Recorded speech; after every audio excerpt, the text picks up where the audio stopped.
Welcome to Smalltalk Daily for Thursday, January 29, 2009. This morning I'd like to continue the tutorial on ObjectStudio by going down to this checkboxes and menus option to see how we can have checkboxes and menus interact with some equivalents. So we set options in a checkbox, the menu responds, and vice versa. So let's go ahead and load this. And once that's in, you'll see that I have this checkbox example. So let's just fire it up and see what happens. You see I have this group 1 whose menu options seem to consist of these three items here. Notice when I checked this box, suddenly that enabled. Now we'll go to group 2. I have these two items. Now let's check this box. Now I have those three. Let's uncheck that and check that. And then suddenly I have those. So things are synced up together. So whatever I check in the boxes happens with the menus. So these are individual checkboxes. This is what's called a checklist group. So I have a grouping of an arbitrary number of these just synced together so that they line up nicely on the form.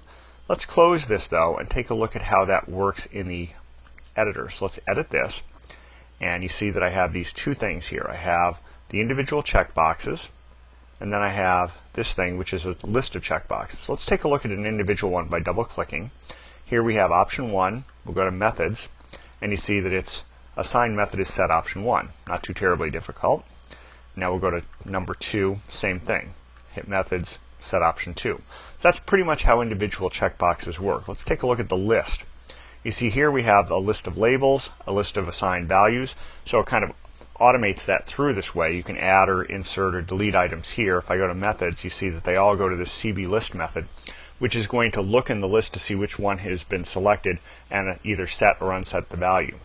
Now to see how that goes, what we're going to do is we're going to close the designer, and we're going to go over to the code for it. So let's hit browse, bring the browser up into view, and we'll look here in CBList.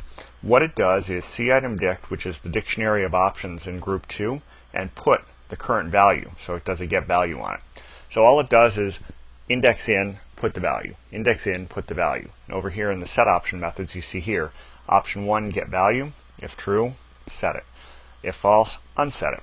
And that's really all there is to that. Now, how does that get hooked to the menus? Well, to see that, we'll go over to the class side and we'll look at how it was built. And I'll go back to the designer in a minute and show you this in the designer. If we come here, we can see we are adding group 1, a menu, and down here we set the initial values and we set the labels. And we make sure these values line up with the checkboxes so that whenever we index into the checkbox list and do something, enable or disable, it lines up with the menu option.